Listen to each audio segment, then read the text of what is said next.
Olá! O encarceramento feminino no Brasil tem crescido em ritmo acelerado nas últimas décadas, colocando o país entre os que mais prendem mulheres no mundo.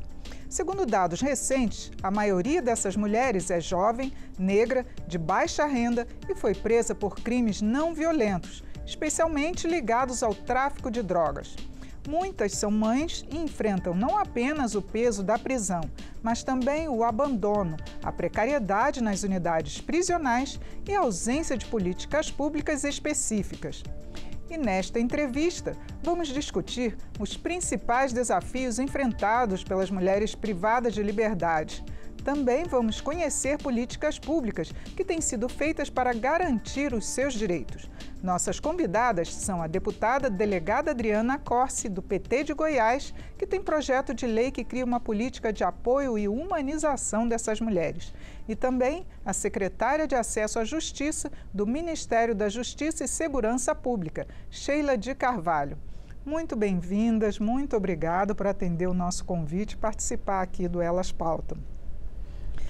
Bom, gostaria de começar com a senhora, deputada, que é delegada e que também já coordenou presídios, para a senhora fazer uma análise sobre essa situação das mulheres encarceradas e a que se deve esse aumento do número de mulheres que foram presas. Bom, primeiro eu quero agradecer a oportunidade de estar aqui conversando com vocês no programa Elas Pautam e junto com a doutora Sheila poder debater um assunto tão importante, como você muito bem colocou, a população de mulheres privadas de liberdade no Brasil tem crescido, nós somos hoje o terceiro país no mundo com mais mulheres encarceradas, o que gera uma série de situações, principalmente relacionadas ao abandono dessa população, ao sofrimento que elas têm, principalmente na privação do convívio com as suas crianças, que também sofrem imensamente e muitas vezes são envolvidas também em situação de criminalidade, até por causa desse abandono. Então, como fui chefe da Polícia Civil em Goiás e delegada de proteção à criança e adolescente, é um trabalho que se relaciona muitas vezes também com essas situações de ilícitos em que as mulheres se envolvem, sempre me preocupou muito essa temática, principalmente por esse abandono mesmo que essas mulheres sofrem da sociedade, da família e das suas realidades relacionadas, por exemplo, à saúde, né? E são mulheres, muitas vezes, que se envolvem com crimes e geralmente relacionados ao tráfico de drogas, principalmente o pequeno tráfico, aquele que muitas vezes ele vem de um relacionamento que essa mulher tem, né? De um companheiro, do pai, e nós temos inclusive avós presas porque foram envolvidas inclusive por netos, até sob ameaças. Então, uma situação que requer um olhar humano, de preocupação e sempre pensando que elas em breve sairão das cadeias e merecem ter uma oportunidade. Com certeza. Secretária, eu queria que a senhora, que trabalha também muito com essa área dos direitos humanos, fizesse uma avaliação desse aumento do número de encarceramento de mulheres. Eu acho que a gente tem que ter uma dimensão que quando a gente está falando da situação das mulheres encarceradas, a gente está primeiro falando de uma questão de uma tripla punição, né? Primeiro tem uma condenação que é a pena dessas mulheres, né? Que é a condenação judicial. O segundo tem uma condenação moral, né, que ela vira uma vítima da sociedade, porque a mulher, ao praticar um ilícito, ela rompe aquele lugar que as sociedades têm a expectativa, né, dela estar enquanto mulher, né? E ela tem uma terceira pena, que é a pena do espaço físico, né?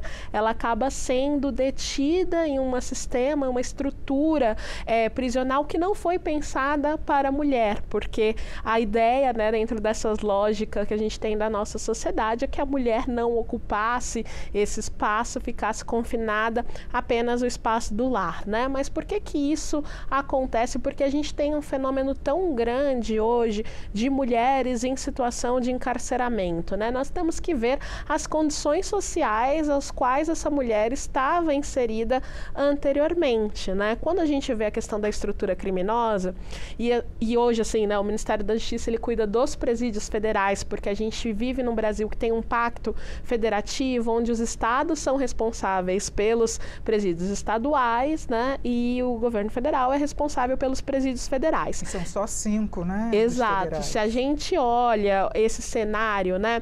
O que isso nos corresponde? A gente tem muitas mulheres presas em instâncias estaduais, mas a gente tem quase nenhuma mulher presa em instância federal. Ou seja, a gente não tem mulheres lideranças de crimes organizados ou fazendo crimes de alta periculosidade, né? É como a delegada disse, né? Nossa deputada Adriana disse, são crimes de menor potencial ofensivo, são crimes que a pena é menor, que não envolve a questão de crimes ofensivos, né? Que são crimes que são realizados por uma questão, muitas vezes, de necessidade. E acho que esse é um elemento, essa condição social que a gente tem que olhar quando a gente vê esse perfil de mulheres que estão presas, né? Hoje a gente fala, a maior parte das mulheres presas no Brasil hoje é por crimes relacionados à questão do tráfico de entorpecentes, né? O que isso significa a nível de análise social? O crime de tráfico ao qual essas mulheres normalmente são confinadas são crimes nos quais ela pode ficar em casa, né? Então, porque ela tem outras obrigações sociais que nem sempre lhes permite trabalhar fora ou dá a potencialidade dela acessar um mercado formal de trabalho e acaba ficando num cenário de risco de cair, né, dentro dessas dinâmicas criminosas. Então, um elemento que a gente tem que pensar é quais são as políticas sociais que a gente tem para a mulher, para evitar que essa mulher entre em um cenário de criminalidade, né? Que vai numa questão de empoderamento financeiro, numa questão de abertura de um mercado formal de trabalho. A gente sabe que esse mercado hoje exclui mulheres, né? Se a mulher fala, então, que tem filhos pequenos, né? A chance dela ser contratada diminui, né, absurdamente. A gente tem um cenário hoje sistêmico também nos nossos estados de ausência de vaga em creche, de ausência de vaga em escola. Essas mulheres raramente têm uma rede de apoio com quem ela pode deixar as crianças. E aí você vai criando uma série de limitações, onde a única porta, né, de possibilidade de sobrevivência é aquela de entrar dentro dessas dinâmicas, né, para a sua sobrevivência, normalmente a sobrevivência dos seus dependentes, né, dos seus filhos. E a gente vai mostrar também aqui alguns dados, que é um levantamento feito pelo Sistema Nacional de Informações Penais do Ministério da Justiça. Essas informações são do segundo semestre de 2024 sobre a população nas penitenciárias no Brasil.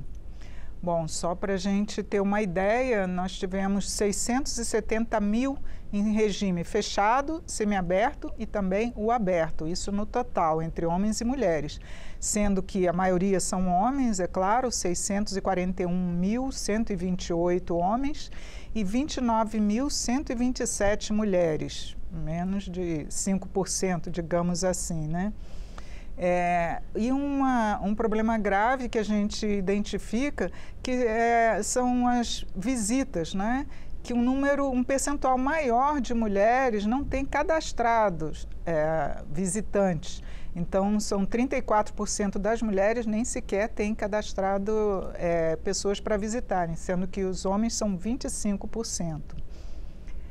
Um outro dado aqui, que é o perfil da população carcerária feminina de 2024, é que 12 mil daquelas mais de 29 mil, 12.204 trabalham, 1.464 têm um trabalho externo, 10.740 têm um trabalho interno, 11.558 têm educação formal, 518 são deficientes e 234 são estrangeiras.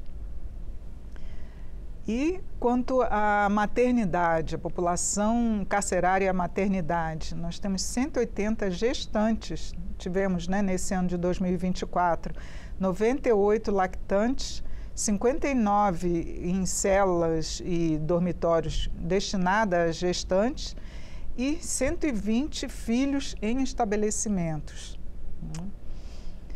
Bom, nós gostaríamos de comentar agora, deputada, essa realidade das mulheres, embora seja um percentual bem menor em relação aos homens, mas que elas enfrentam muita dificuldade dentro do sistema prisional, de terem um local adequado realmente para levá-las, e também a questão da saúde. Queria que a senhora falasse para a gente da experiência que a senhora teve. Isso.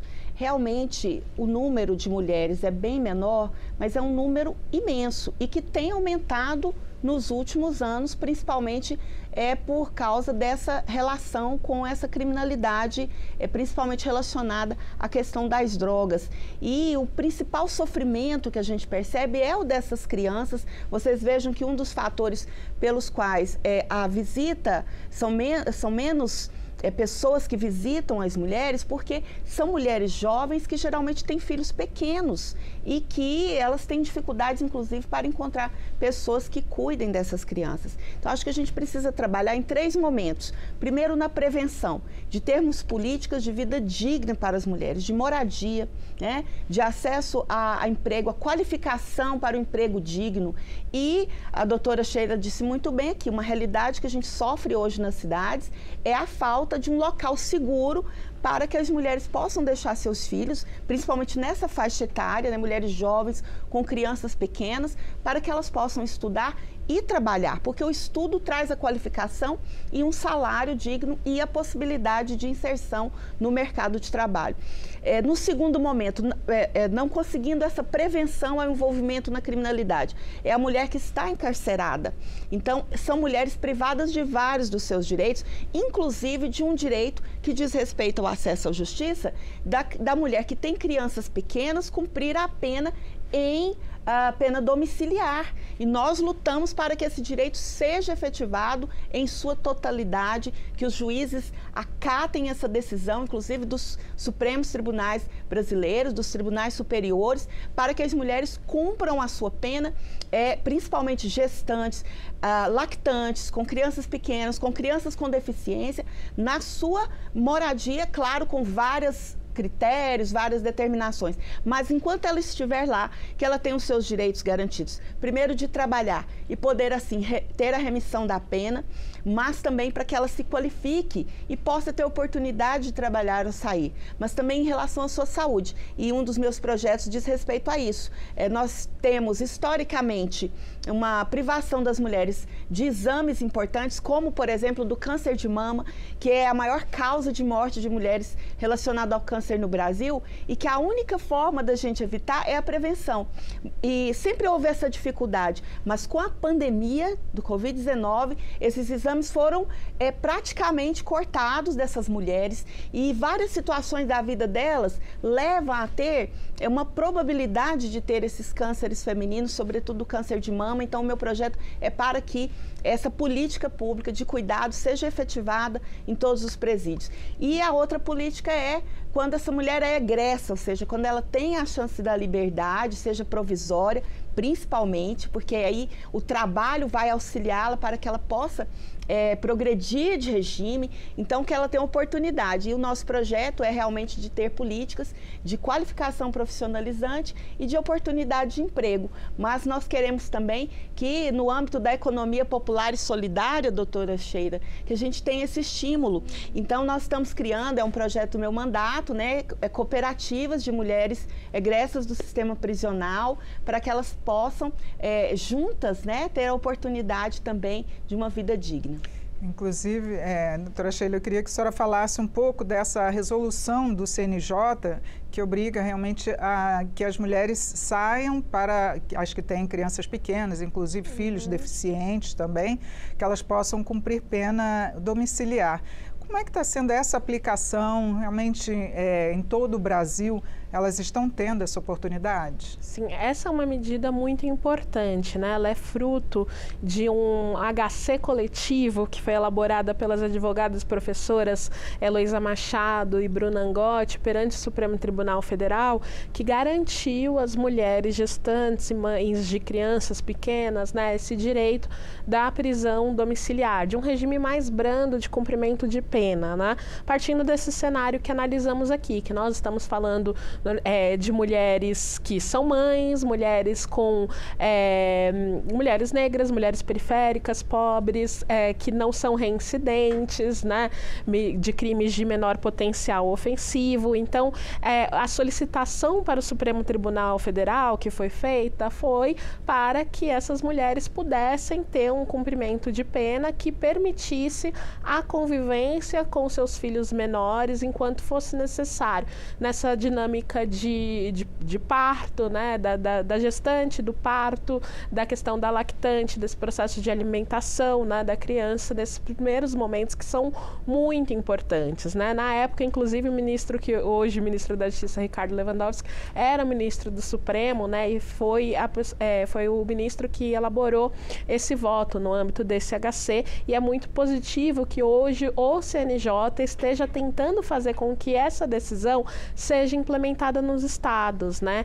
Nós temos que saber que a gente vive ainda uma dinâmica muito conservadora do judiciário brasileiro, que coloca a prisão de restrição total, né, da mobilidade, né, a pena que a gente tem um regime mais grave, que é o regime fechado, como a primeira resposta, sendo que a nossa legislação ela estabelece que o regime fechado ele é a última resposta, né? Ele tem que ser aplicado em caso de gravidade.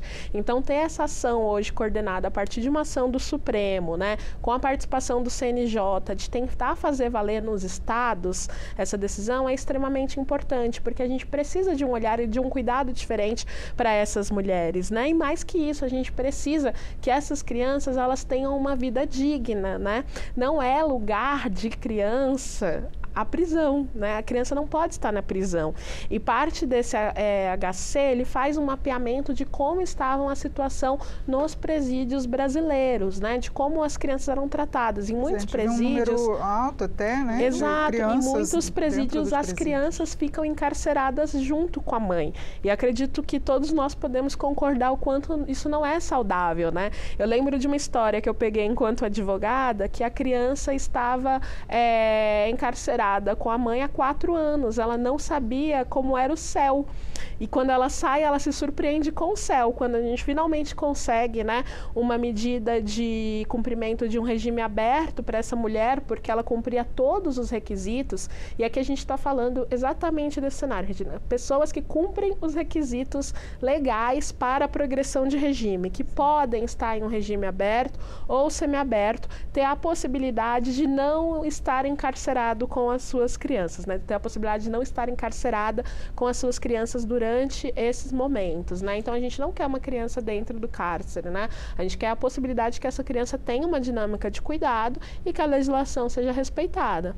Agora, deputada, no caso, a justiça, o que mais é criticado é justamente a lentidão desses processos. Então, as mulheres, nesse caso, para conseguir a progressão de regime, tem algum trabalho que é feito, alguma proposta que é apresentada para dar uma celeridade a esses processos? Olha, é importante a gente salientar que a maioria dessas mulheres que estão encarceradas hoje, elas têm uma prisão preventiva ou provisória. Muitas delas sequer foram julgadas. E nos casos dos crimes com menor potencial ofensivo, nós precisamos ter esse olhar sobre a vida delas, né? E a vida das crianças que está em risco, porque muitas vezes essas crianças, e aqui eu quero lembrar, assim como a doutora Sheila traz um caso comovente, de casos que eu investiguei de crianças que foram vítimas de pedofilia justamente por estarem sem a proteção das suas famílias. Então, nos casos em que há essa possibilidade, né, dos crimes de menor potencial ofensivo, em que não houve o uso de violência, nós temos apoiado as defensorias públicas que têm tido um trabalho essencial e que fazem esse acompanhamento e que têm denunciado situações em que aquele caso não é levado à justiça. Então, temos trabalhado para termos defensores públicos em todas as cidades, que eles tenham acesso e que eles sejam ouvidos, né? Agora, é importante nós termos também que as demais políticas públicas que formam o arcabouço de proteção social que existe no nosso país funcione muito bem. E muitas vezes isso está a cargo dos municípios. Então, por exemplo, que o conselho tutelar de cada cidade possa acompanhar essas crianças, possa também levar dados para o Ministério Público, para a Justiça, para a defesa dessas mulheres, né? Que os centros de referência em assistência social dos municípios, onde pode haver e deve haver, se for o caso, o atendimento psicológico e social para essas famílias, né? Para a avó que cuida das crianças. Então, frequentemente, o que acontece é que, havendo essa figura na família, que é a avó, então, que é outra mulher que muitas vezes também não tem uma condição financeira digna, ou que não tem também oportunidade, ou que é uma aposentada, ela que cuida dessas crianças, né? Como ela pode, né? Ela faz o que ela pode, nem sempre tem essa figura. Enfim, é uma situação realmente de drama humanitário e que nós todos temos que ter esse olhar, né, para elas. Lembrando que nós não queremos que existam esses crimes, né? O tráfico de drogas, ele tem também um potencial destrutivo que nós precisamos combater, principalmente com a prevenção ao uso de drogas, a prevenção ao envolvimento das pessoas com a criminalidade. Então, são vários aspectos que nós precisamos trabalhar e que eles estão também presentes na questão da segurança pública, para que a gente possa evitar essas situações que acontecem no caso aqui que nós discutimos com mulheres. Eles são menos casos, mas são casos que têm um grande impacto na sociedade, pelo que acontece com a vida delas. Nós estávamos falando aqui antes, muitas dessas mulheres nunca mais conseguem um emprego, nunca mais têm uma oportunidade, né? Até porque muitas vezes ficam privadas dos estudos regulares. Então, também há um preconceito da sociedade, por isso o meu projeto, né, da política pública de qualificação e de reinserção dessas mulheres no mercado de trabalho. Como nós sabemos dessa questão do mercado de trabalho formal, que nem sempre admite as mulheres, nós precisamos trabalhar também com a economia solidária e popular, que são as cooperativas, principalmente no campo também é possível fazer isso. O projeto até dá um percentual, né, uma cota para essas mulheres encarceradas. Uma cota de 5% no serviço público, né, para as mulheres, para que elas tenham oportunidade, né? Nós temos também um projeto para essa cota para as mulheres vítimas de violência, que são mulheres também que precisam de oportunidade, porque a independência financeira, a independência, a autonomia econômica das mulheres, ela é um caminho para que a gente evite uma série de situações de violência, tanto da mulher como vítima, ou como também envolvida como autora de delitos. Portanto, é muito importante que a gente busque isso hoje no Brasil. Eu queria, secretária, que a senhora falasse um pouco sobre os recursos que estão voltados para essas políticas públicas. E também, no caso, a senhora tinha comentado que no Ministério vocês têm um trabalho meio que transversal pelas várias secretarias. Como é que é esse trabalho com a SENAD, que é a Secretaria Antidrogas? Hoje, sim, um dos nossos grandes desafios enquanto gestão pública é reequilibrar as portas dos investimentos, né? Então, tem um estudo muito interessante da Plataforma Justa, que é uma organização que trabalha com análise do orçamento público, e ela mostra que o investimento está todo na porta de entrada do sistema prisional e não há investimento nenhum na porta de saída, que é esse projeto tão importante que a deputada tem, né, de apoio a egressos. Então, se a gente quer reduzir os índices de violência, reduzir os índices de criminalidade, fazer com que esses números que nós vimos, né, da quantidade de população encarcerada hoje, né, diminuam, que vai refletir uma sociedade mais segura, né, com mais segurança, é importante que também a gente faça esse investimento na parte dos egressos, né, das políticas de cidadania para aquelas pessoas que estão saindo do sistema prisional, especialmente com esse olhar de gênero das mulheres encarceradas, que tende a ser mais discriminadas, né, quando vão tentar uma realocação num mercado mais formal de trabalho, né? Então, esse é um desafio que a gente tem de mudar a rota do investimento, né? Porque é um esforço não só federal, mas interfederativo. Da parte que a gente tem hoje dentro do governo federal e a elaboração do plano Pena Justa, junto com o Conselho Nacional de Justiça, está sendo muito determinante para isso, que nós fizemos um diagnóstico amplo do sistema prisional e do quão são os lugares chaves onde onde temos que direcionar o financiamento. Isso voltado também para o cumprimento de uma outra decisão do Supremo Tribunal Federal, que é a DPF 347, né? A DPF Arguição, Descumprimento de Preceito Fundamental.